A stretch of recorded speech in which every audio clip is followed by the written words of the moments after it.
ನಮಸ್ಕಾರ ಸ್ನೇಹಿತರೆ, ಮಸ್ತ್ ಮಗ ಚಾನಲ್ಗೆ ಸ್ವಾಗತ. ನಾನು ಅಮರ್ ಪ್ರಸಾದ್.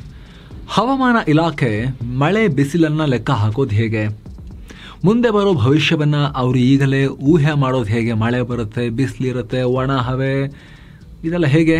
ಇನ್ನೇನು ಕೆಲವೇ ಗಂಟೆಗಳಲ್ಲಿ ಚಂಡಮಾರುತ ಬೀಸುತ್ತೆ, ವಾಯುಭಾರ ಕುಸಿತ ಬಂಗಾಳ ಕೊಲ್ಲಿಯಲ್ಲಿ, ಹೀಗೆ ಆಲ್ಮೋಸ್ಟ್ ಒಂದು ಇಡೀ ತಿಂಗಳಿಗೆ ಆಗೋದನ್ನ ಲೆಕ್ಕ ಹಾಕಿ ಹೇಳ್ಬಿಡ್ತಾರಲ್ಲ. ಇಷ್ಟು ನಿಖರವಾಗಿ ಹೆಂಗೆ ಮಾಹಿತಿ ಕೊಡೋಕೆ ಸಾಧ್ಯ? ಹವಾಮಾನ ಮುನ್ಸೂಚನೆ ಕೊಡೋದಕ್ಕೆ ಅವರು ಫಾಲೋ ಮಾಡೋ ಮೆಥಡ್ಸ್ ಮತ್ತು ಉಪಕರಣಗಳು ಯಾವ್ಯಾವುದು, ಡೇಟಾ ಹೇಗೆ ಕಲೆಕ್ಟ್ ಮಾಡ್ತಾರೆ, ಆ ಕುತೂಹಲ ನಿಮಗೂ ಇರುತ್ತೆ ಸ್ನೇಹಿತರೆ. ಅದಕ್ಕಂತಾನೆ ಈ ವರದಿ ಮಾಡಿದ್ವಿ. ಕಂಪ್ಲೀಟ್ ಆಗಿ ಈ ವರದಿಯಲ್ಲಿ ನಿಮಗೆ ಮಾಹಿತಿಯನ್ನು ಕೊಡ್ತೀವಿ. ಕಡೆ ತನಕ ಮಿಸ್ ಮಾಡದೆ ನೋಡಿ ಸ್ನೇಹಿತರೆ. ಹಾಗೇನು ಕೂಡ ಸಬ್ಸ್ಕ್ರೈಬ್ ಮಾಡದೇ ಇರೋ ವೀಕ್ಷಕರು ದಯವಿಟ್ಟು ಸಬ್ಸ್ಕ್ರೈಬ್ ಮಾಡಿ.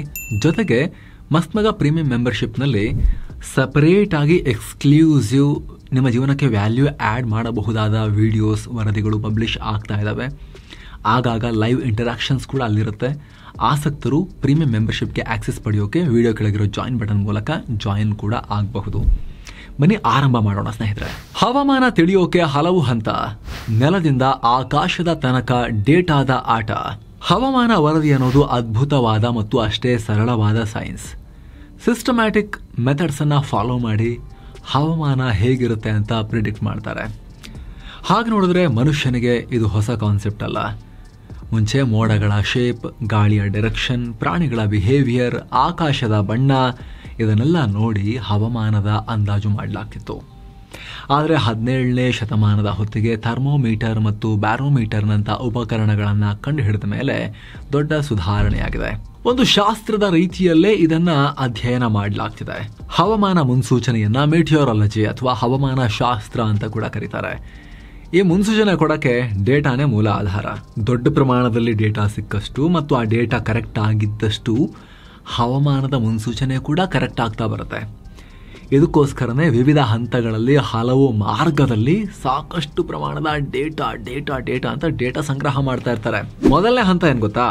Ground observation data. ಹವಾಮಾನ ವರದಿ ತಯಾರಿಸೋಕೆ ಇರೋ ಮೊದಲ ಹಂತ ಭೂಮಿಯ ಪರಿಶೀಲನೆ ಅಥವಾ ಅರ್ತ್ ಅಬ್ಸರ್ವೇಷನ್, ಗ್ರೌಂಡ್ ಅಬ್ಸರ್ವೇಷನ್. ಈ ಹಂತದಲ್ಲಿ ನೆಲದ ಮೇಲ್ಮೈನಲ್ಲಿ ಬೇರೆ ಬೇರೆ ಪ್ರದೇಶದಲ್ಲಿ ವಾತಾವರಣದ ವಿವಿಧ ಡೇಟಾ ಕಲೆಕ್ಟ್ ಮಾಡಲಾಗುತ್ತೆ. ಥರ್ಮೋಮೀಟರ್ ಮತ್ತು ಆಟೋಮ್ಯಾಟಿಕ್ ವೆದರ್ ಸ್ಟೇಷನ್ AWS ಸಹಾಯದಿಂದ ನಿರಂತರವಾಗಿ ಟೆಂಪರೇಚರ್ನ ರೆಕಾರ್ಡ್ ಮಾಡಲಾಗುತ್ತೆ.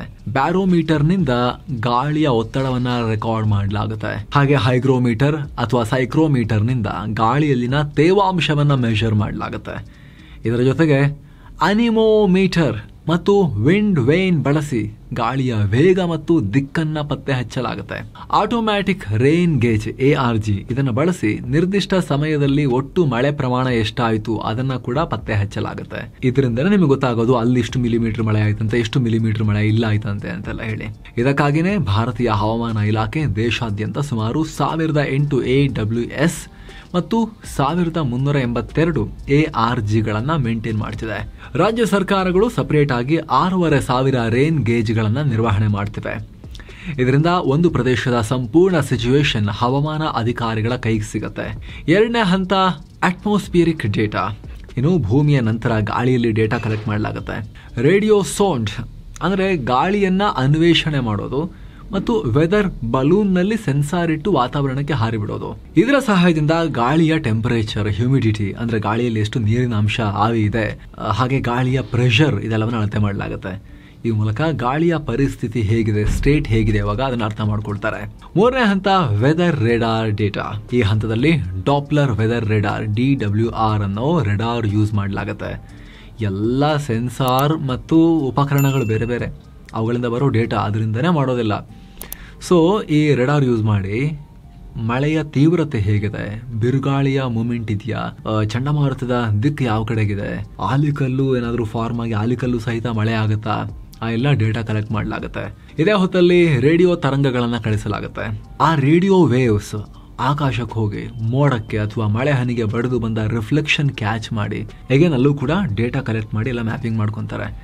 ಸದ್ಯ ಭಾರತ ಆಲ್ರೆಡಿ 39 ಡಾಪ್ಲರ್ ವೆದರ್ ರೆಡಾರ್ಸ್ DWRಗಳನ್ನ ಹೊಂದಿದೆ. ಇದನ್ನ 126ಕ್ಕೆ ಹೆಚ್ಚು ಮಾಡೋ ಗುರಿ ಕೂಡ ಭಾರತ ಇಟ್ಕೊಂಡಿದೆ. ಇನ್ನು 4ನೇ ಹಂತದಲ್ಲಿ ಹವಾಮಾನ ಮುನ್ಸೂಚನೆಗೋಸ್ಕರ ಸ್ಯಾಟಲೈಟ್ಸ್ ಇಂದ ಕೂಡ ಡೇಟಾ ಪಡೆಯಲಾಗುತ್ತೆ. ಭಾರತದ ಬಳಿ ಇನ್ಸ್ಯಾಟ್ ಸೀರೀಸ್ ಸ್ಯಾಟಲೈಟ್ಸ್ ದೊಡ್ಡ ಪ್ರಮಾಣದಲ್ಲಿ ಇದಕ್ಕೋಸ್ಕರನೇ ಯೂಸ್ ಆಗ್ತಿವೆ.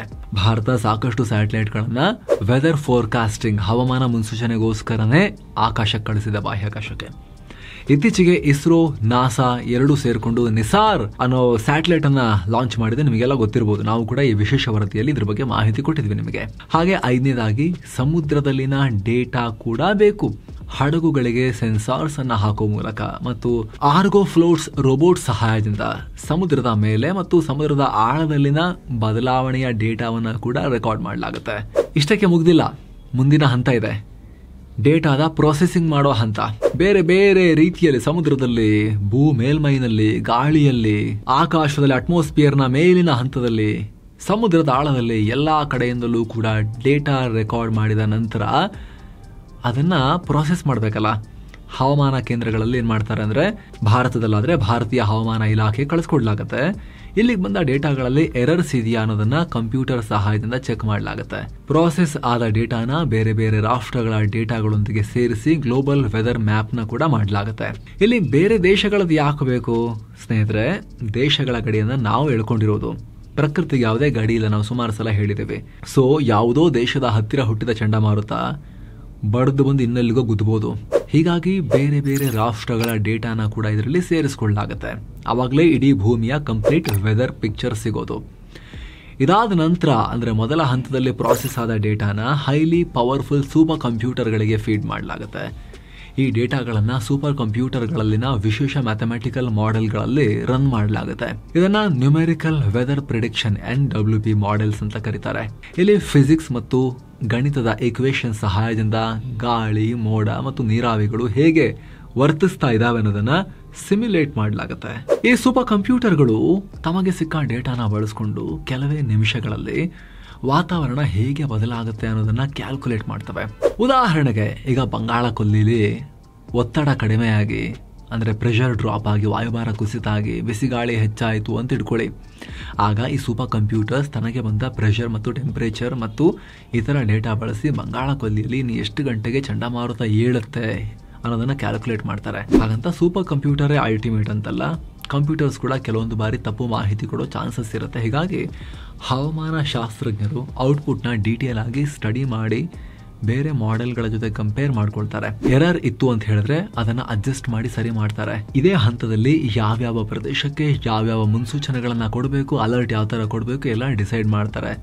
ಮನುಷ್ಯರು ಲಾಸ್ಟಿಗೆ ನೋಡಿ, ತಜ್ಞರು ನೋಡಿ ಅದನ್ನು ಅಪ್ರೂವ್ ಮಾಡ್ತಾರೆ. ಮುನ್ಸೂಚನೆ ಹೇಗೆ? ಟಿವಿ, ರೇಡಿಯೋ, ನ್ಯೂಸ್ ಪೇಪರ್, ಸರ್ಕಾರದ ಪ್ಲಾಟ್ಫಾರ್ಮ್ ನಲ್ಲಿ ಈ ರೀತಿ ಎಲ್ಲೆಲ್ಲಿ ಸಾಧ್ಯವೋ ಅಲ್ಲಿ ಇಂಥ ಪ್ರದೇಶಗಳಲ್ಲಿ ಇಂತಿಷ್ಟು ಮಳೆ ಬೀಳುತ್ತೆ, ಇಷ್ಟು ವೇಗದಲ್ಲಿ ಗಾಳಿ ಬೀಸುತ್ತೆ, ಮೀನುಗಾರರು ಹುಷಾರಾಗಿರ್ಬೇಕಂದ್ರೆ ಅವರಿಗೊಂದಷ್ಟು ಅಲರ್ಟ್, ಚಂಡಮಾರುತ ಯಾವಾಗ ಅಪ್ಪಳಿಸುತ್ತೆ ಅನ್ನೋ ಮುನ್ನೆಚ್ಚರಿಕೆ ಎಲ್ಲ ಕೊಡ್ಲಾಗುತ್ತೆ. ಇತ್ತೀಚೆಗೆ ವೆದರ್ ಆಪ್ಸ್ ಬಂದಿವೆ, SMS ಅಲರ್ಟ್ಸ್ ಬರ್ತಾ ಇದಾವೆ, ಫೋನ್ಗಳಲ್ಲೂ ಕೂಡ ವೆದರ್ ನೋಟಿಫಿಕೇಶನ್ಸ್ ಕೂಡ ಬರೋಕೆ ಶುರುವಾಗಿವೆ. ಸೋಷಿಯಲ್ ಮೀಡಿಯಾ ಮೂಲಕ ಕೂಡ ಎಚ್ಚರಿಕೆಯನ್ನ ಕೊಡಲಾಗ್ತಿದೆ. ಹವಾಮಾನ ಮುನ್ಸೂಚನೆಯಲ್ಲಿ ಕಡ್ಡಾಯವಾಗಿ ಇನ್ಕ್ಲೂಡ್ ಆಗಿರ್ತವೆ. ಈ ಹವಾಮಾನ ಮುನ್ಸೂಚನೆಗಳಲ್ಲಿ ಟೆಂಪರೇಚರ್ ಎಷ್ಟಿದೆ, ತೇವಾಂಶ ಎಷ್ಟಿದೆ, ಮಳೆ, ಗಾಳಿಯ ವೇಗ ಎಲ್ಲ ಮಾಹಿತಿ ಕೊಡ್ತಾರೆ. ಚಂಡಮಾರುತ ಅಥವಾ ಪ್ರವಾಹದ ಎಚ್ಚರಿಕೆಯನ್ನ ಕೂಡ ಕೊಡಲಾಗುತ್ತೆ. ಭಾರತೀಯ ಹವಾಮಾನ ಇಲಾಖೆ ಎಚ್ಚರಿಕೆ ಕೊಡೋಕೆ 4 ಕಲರ್ ಕೋಡ್ಗಳನ್ನ ಕೂಡ ಫಾಲೋ ಮಾಡುತ್ತೆ. ಒಂದು ಗ್ರೀನ್ ಅಂದ್ರೆ ಹಸಿರು, ಅಂದ್ರೆ ಯಾವುದೇ ಗಾಬರಿ ಆಗೋ ವಾರ್ನಿಂಗ್ ಇಲ್ಲ, ಪರಿಸ್ಥಿತಿ ನಾರ್ಮಲ್ ಆಗಿದೆ ಅಂತ. ಎರಡನೇದು ಯೆಲ್ಲೋ, ಹಳದಿ ಅಲರ್ಟ್, ಇದು ಹವಾಮಾನ ಬದಲಾಗೋ ಸಾಧ್ಯತೆ ಇದೆ, ಕೇರ್ಫುಲ್ ಆಗಿರಿ, ಅಲರ್ಟ್ ಆಗಿರಿ ಅಂತ. ನೆಕ್ಸ್ಟ್ ಆರೆಂಜ್ ಅಲರ್ಟ್, ಇದು ಹವಾಮಾನ ಸ್ವಲ್ಪ ಕೆಟ್ಟದಾಗಿದೆ, ಯಾವುದೇ ಪರಿಸ್ಥಿತಿಯನ್ನ ಎದುರಿಸೋದಕ್ಕೆ ರೆಡಿ ಆಗಿರಿ, ಜೋರಾಗಿ ಮಳೆ ಆಗಬಹುದು ಅನ್ನೋ ಅಲರ್ಟ್ ಇದು. ಕೊನೆಯದಾಗಿ ರೆಡ್ ಅಲರ್ಟ್, ಹವಾಮಾನ ವಿಪರೀತವಾಗಿ ಕೈ ಕೊಡ್ತಾ ಇದೆ, ಮನುಷ್ಯರಿಗೆ ತುಂಬಾ ಕಷ್ಟ ಆಗುತ್ತೆ, ಪ್ರಕೃತಿಗೆ ಸ್ವಲ್ಪ ಆಸ್ತಿ ಮತ್ತು ಜೀವಕ್ಕೂ ಕೂಡ ಅಪಾಯಗಳು ಇರ್ತವೆ, ತಕ್ಷಣ ಅಲರ್ಟ್ ಆಗಿ ಕ್ರಮ ತಗೊಳ್ಬೇಕು ಅನ್ನೋದನ್ನ ರೆಡ್ ಅಲರ್ಟ್ ಸೂಚಿಸುತ್ತೆ. ಹವಾಮಾನ ಮುನ್ಸೂಚನೆ ಉಲ್ಟಾ ಹೊಡೆಯೋದು ಯಾಕೆ? ಆರಂಭದಲ್ಲೇ ಹೇಳಿದ್ವಿ, ಎಷ್ಟು ದೊಡ್ಡ ಸಂಖ್ಯೆಯಲ್ಲಿ ಸೆನ್ಸಾರ್ಸ್ ಇದಾವೆ ಈ ಸಮುದ್ರದಲ್ಲಿ, ಭೂಮಿ ಮೇಲೆ, ಆಕಾಶದಲ್ಲಿ, ಸ್ಯಾಟಲೈಟ್ಗಳು, ಅವುಗಳು ಜಾಸ್ತಿ ಆದಷ್ಟು ಕೂಡ ಅದರಿಂದ ಕಲೆಕ್ಟ್ ಆಗೋ ಡೇಟಾ ಜಾಸ್ತಿ ಆದಾಗೂ ಕೂಡ ಪ್ರೊಸೆಸ್ ಮಾಡಿದಾಗ ಸಿಗೋ ಹವಾಮಾನ ಮುನ್ಸೂಚನೆಯ ಕ್ವಾಲಿಟಿ ಕೂಡ ಇಂಪ್ರೂವ್ ಆಗುತ್ತೆ. ಆದ್ರೂ ಕೂಡ ಭೂಮಿ ಸಿಕ್ಕಾಪಟ್ಟೆ ದೊಡ್ಡದು, ನಮಗಿನ್ನು ಪೂರ್ತಿ ಅದನ್ನ ಕವರ್ ಮಾಡಕ್ ಆಗಿಲ್ಲ, ಸಣ್ಣ ಪುಟ್ಟ ದೋಷಗಳು ಆಗ್ತವೆ. ಕೆಲವೊಂದ್ಸಲಿ ಡೇಟಾ ಸರಿಯಾಗಿ ಬಂದಿದ್ರು ಕೂಡ ಸೂಪರ್ ಕಂಪ್ಯೂಟರ್ ನಲ್ಲಿ ಮ್ಯಾಥಮೆಟಿಕಲ್ ಮಾಡೆಲ್ ಗಳಿಗೆ ಹಾಕಿ ಅದನ್ನ ರನ್ ಮಾಡುವಾಗ್ಲೂ ಕೂಡ ದೊಡ್ಡ ಪ್ರದೇಶವನ್ನ ಸಣ್ಣ ಸಣ್ಣ ಗ್ರಿಡ್ ಗಳಾಗಿ ಡಿವೈಡ್ ಮಾಡ್ಕೊಳ್ತಾವು. ಆ ಸಣ್ಣ ಪ್ರದೇಶದ ಮಾಹಿತಿ ಸರಿಯಾಗಿ ಸಿಕ್ಕಿಲ್ಲ ಅಂದ್ರೂ ಕೂಡ ಮಿಸ್ಟೇಕ್ ಆಗೋ ಚಾನ್ಸಸ್ ಇರುತ್ತೆ. ಇನ್ನು ಕೆಲ ಬಾರಿ ಏನಾಗುತ್ತೆ ಅಂದ್ರೆ ಪ್ರಕೃತಿಯಲ್ಲಿ ಸಡನ್ ಬದಲಾವಣೆ ಆಗುತ್ತೆ, ಒಂದೇ ನಿಮಿಷದಲ್ಲಿ ಫ್ಲಾಶ್ ಫ್ಲಾಶ್ ಫ್ಲಡ್, ಚಂಡಮಾರುತ, ಗುಡುಗು ಸಹಿತ ಬಿರುಗಾಳಿ ಡೆವಲಪ್ ಆಗ್ಬಿಡುತ್ತಿದ್ದಕ್ಕಿದ್ದಂತೆ. ಇಂಥ ಟೈಮ್ನಲ್ಲೇ ಮುನ್ಸೂಚನೆ ಕೊಡೋಕೆ ಕ್ವಿಕ್ ಆಗಿ ತಲುಪಿಸ್ಲಿಕ್ಕೆ ಸಾಧ್ಯ ಆಗದೆ ಇರಬಹುದು. ಆದ್ರೆ ಇತ್ತೀಚೆಗಂತೂ ಸ್ವಲ್ಪ ಇಂಪ್ರೂವ್ಮೆಂಟ್ ಇದ್ದೇ ಇದೆ.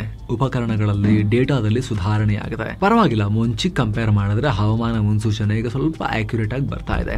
ಆಲ್ಮೋಸ್ಟ್ ಇನ್ನು ಇಂಪ್ರೂವ್ ಮಾಡಿಕೊಳ್ಳೋದು ಇದ್ದೇ ಇದೆ. ನಿಮ್ಮ ಗಮನಕ್ಕಿರಲಿ ಸ್ನೇಹಿತರೆ, ಭಾರತದ ಹವಾಮಾನ ಇಲಾಖೆ ಜಗತ್ತಲ್ಲೇ ಅತ್ಯುತ್ತಮ ಹವಾಮಾನ ವರದಿ ಕೊಡೋ ಸಂಸ್ಥೆಗಳ ಪಟ್ಟಿಯಲ್ಲಿ ಬರುತ್ತೆ, ಟಾಪ್ ನಲ್ಲೇ ಬರುತ್ತೆ. ನಂಬರ್ 1 ಅಲ್ಲದೆ ಹೋದ್ರು ಕೂಡ. ನೋಡಿ, 1999ರಲ್ಲಿ ಒಡಿಶಾ ಕರಾವಳಿಗೆ ಅಪ್ಪಳಿಸಿದ ಒಂದೇ ಒಂದು ಚಂಡಮಾರುತದಿಂದ 10,000 ಜನ ಪ್ರಾಣ ಕಳ್ಕೊಂಡಿದ್ರು. ಆಗ ಸೂಕ್ತ ಮಾಹಿತಿ ಇರಲಿಲ್ಲ. 10,000 ಜನ ರೀ, 10,000. ಆದರೆ ಇತ್ತೀಚೆಗೆ ಬೆರಳೆಣಿಕೆಗೆ ಇಳಿದಿದೆ. ಮೊದಲೇ ಅಲರ್ಟ್ ಸಿಗ್ತಾ ಇರೋದ್ರಿಂದ ಮುಂಚೆನೆ ತಯಾರಿ ನಡೀತಾ ಇದೆ. ಎಲ್ಲ ಸ್ಥಳಾಂತರ ಆಗ್ತಾ ಇದ್ದಾರೆ. ಗಂಜಿ ಕೇಂದ್ರಗಳೆಲ್ಲ ವ್ಯವಸ್ಥೆ ಆಗಿ ಹೋಗ್ತಾ ಇದೆ. ಹೀಗಾಗಿ ಅಪಾರ ಪ್ರಮಾಣದ ಸಾವು ನೋವು ತಪ್ಪಿಸೋಕೆ ಸಾಧ್ಯ ಆಗ್ತಾ ಇದೆ.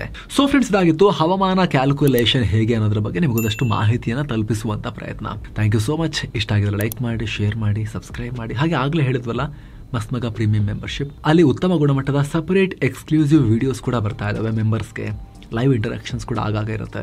ಸೊ ಇನ್ನು ಸಾಕಷ್ಟು ಕಾಂಟೆಂಟಲ್ಲಿ ನಾವು ಕೊಡೋ ಪ್ರಯತ್ನವನ್ನು ಮಾಡ್ತಾ ಇದ್ದೀವಿ. ಆಸಕ್ತರು ನಮ್ಮ ವರ್ಕಲ್ಲಿ ವ್ಯಾಲ್ಯೂ ಕಾಣಿಸ್ತಾ ಇದ್ರೆ ನೀವು ಕನ್ಸಿಡರ್ ಮಾಡ್ಬೋದು ಜಾಯಿನ್ ಬಟನ್ ಮೂಲಕ ವಿಡಿಯೋ ಕೆಳಗಡೆ.